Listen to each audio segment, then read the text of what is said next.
Yun, hello mga kaloka, what's up? Magandang araw sa inyong lahat. For today's video ay meron tayong papatunayan kung magkakaroon po ba talaga tayo ng free energy gamit ang Sunrocks. Okay, kung excited ka, free energy, ayan, gamit lang ang Sunrocks, makakapagpailaw ka. Okay, so sa video na ito ay matutunghayan natin kung totoo yung ating nakikita. Ayan, shout out kay Mako TV dahil doon ko po nakikita itong eksperimentong ito. Hindi po ako expert sa mga ganitong electronics ha. So, ang ipaglalaban ko talaga dito, papatunayan natin or kung totoo ba talaga na makakapagpailaw tayo gamit ang Sunrocks. Okay? So, ayan. Sisimulan na natin. Kung makikita nyo, marami akong baso dito. Yan, marami akong baso. Actually, kahit anong pwedeng lagayan, pwede nyo pong gamitin daw. Para medyo maiba, dahil sa naiisip ko, yung Sunrocks at yung Hypo lang kasi po ang meron dito sa amin, ayan, isang galong Hypo. Isang galong Hypo. So, itong Hypo, ginagamit din po to sa paglalaba. Parang Sunrocks na rin po yon. Okay, pareho lang din po sila ng principle sa Sunrocks at itong Hypo. Okay, so ito ang gagamitin natin dahil wala nga po tayong Sunrocks. And then, susubukan natin kung makakapagpailaw tayo ng, ayan, ito, ilaw. So, ito, dinugtong ko na rin po siya. Hindi ko na rin po pinakita para hindi tayo mahabaan ng video. Dinugtong ko na. Yan, ito ilaw. Ito yung sa lighter, galing sa lighter.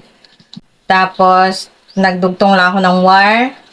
Tapos, ang kailangan lang po is yung meron kang copper at saka alloy.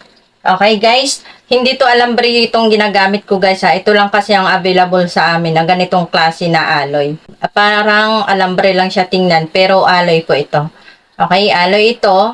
And then, copper. So, hindi ko na rin po pinakita sa inyo yung pagdudugtong dito para na nga hindi tayo mahabaan ng video. And then, ayan. So, nasa sa inyo na kung paano nyo pagdudugtungin yung alloy at saka copper. Okay? Kahit anong hitsura ng copper, pwede po. Okay, so dahil nga dito, bilog-bilog, nagpuputo lang ako ng mga copper. Yung mga magiging basura namin. Copper at saka alloy. And then wire, syempre. And then Sunrocks or Hypo. Ayun, excited ako parang gawin itong experiment na ito dahil nga first time kung maggaganito-ganito, magiging electronics muna tayo na scientist electronics. Susubukan muna natin ito na papailawin. Okay? Kung makakapagpailaw tayo kung totoo ba yung nakikita natin sa isang content creator or hindi tayo mabubudol sa mga tinitingin natin sa Facebook. So, ito, ang gagawin natin, susubok muna tayo ng ilang baso. Sa kanya kasi, plastic yung ginamit, pero sa akin, baso. Para sure ako, dahil meron kasi itong gauge, itong baso na ito, para sure ako na pantay-pantay sila. Okay? So, ayan. Lapit muna natin. Yan, ilapit natin. Okay? Then, lalagyan natin ng hypo. Ang ginamit kasi niya, hindi siya hypo, kundi Sunrocks. Since nga wala nga po kaming Sunrocks dito, hypo lang po ang available. So, ito ang gagamitin natin. Oops. So, ayan. Hanggang 3 guhit lang po ang nilagay ko. Ayan na. Kikita nyo ba? Ito. Hanggang 3 guhit lang. Hanggang dito lang po siya. Yan. Ingat lang tayo. Okay.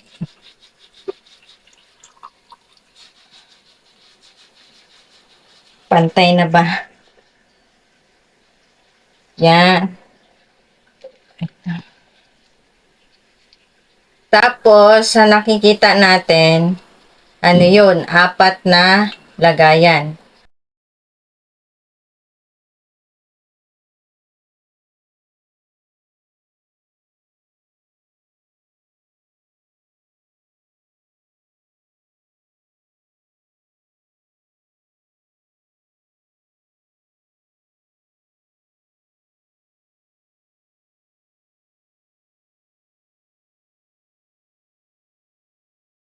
Ayan, medyo ano na siya, pantay na siya.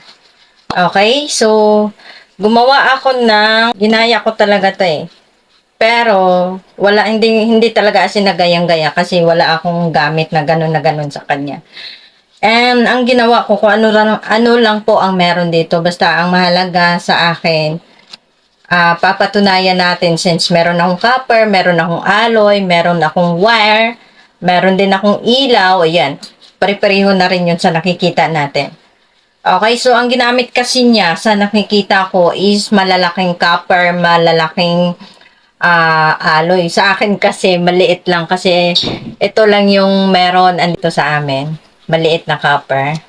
Okay, so ang gagawin daw, ilalagay lang natin, gawin lang daw na pag-o-oppositin natin. So, since kung ano niya, itong copper na ito, positive, ito is negative. Itong alloy, negative, parang negative. Itong copper, positive, ito is negative.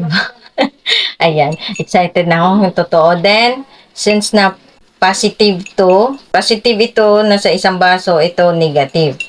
Yan, ganon. Negative, positive, negative, positive. Tapos, ito, negative, positive. Okay, so that's it. Yan lang po ang kailangan. So, ito yung alloy at saka ito yung copper. Yan, kayo nang bahala kung anong pagdudugtongin no. Kasi ako, sa nakikita ko nga, malaki yung alloy, malaki yung copper. So, ito lang yung available ko nga. Ang point ko lang dito is makakailaw tayo. Kung magkakaroon tayo ng free energy gamit ang hypo. Okay, ito, negative, positive. Ayan, negative, positive. Okay, so ayan, proceed tayo. Alloy, copper, alloy, copper. Parang gawin nyo lang opposite daw. Alloy, copper, alloy, copper. Since ang dulo natin copper, so dapat ang nandito is alloy. Okay? Ayan. Dapat hindi siya magkakadikit. So, mas maganda nga meron siyang harang no para hindi siya magkakadikit. Then, dito is copper. Okay? Dahil ang dulo dito is alloy. Then, lagyan natin ng copper. Okay, so ayan.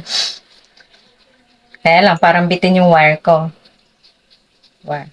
So, ang gagawin na lang natin, i-ano na lang natin ganyan. Para medyo malapit. So, hindi na siya nagdidikit. Kailangan kasi hindi siya magdidikit. Ngayon, ito na yung the moment of truth natin. Paano ba? Ito, so try natin. Didikit daw to sa sa isang copper. So, ito yung ginagawa natin positive.